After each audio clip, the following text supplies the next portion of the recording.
Cheryl, there was a very large fire department response to this fire with some 100 firefighters on scene. This evening, building residents are mourning the loss of their young neighbor and praying for the recovery of his mother.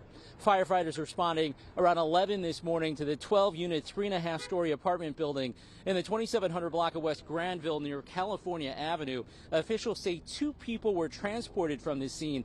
Sources tell us it was a boy about 6 years old who later died and his mother who suffered critical burns. 2 firefighters were also injured when a stairwell collapsed, but they're expected to be okay.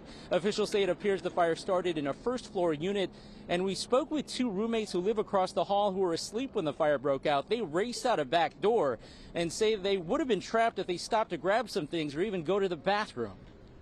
I wouldn't have survived it because the fire that entered came through the door and it would have blocked the bathroom door. It was heavy.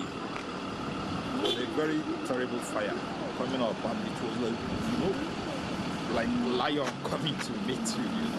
How much time was that? Those neighbors left without shoes or a coat. These sandals and a jacket were actually donated to them.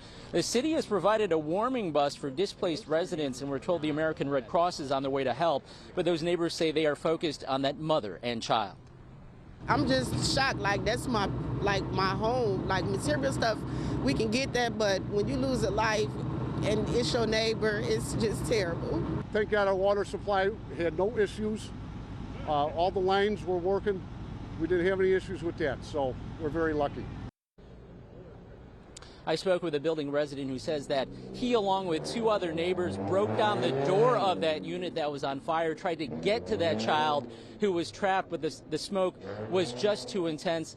And tonight he says he is heartbroken. The cause of the fire is still being investigated. Watch breaking news on YouTube. Subscribe to ABC7 Chicago Eyewitness News.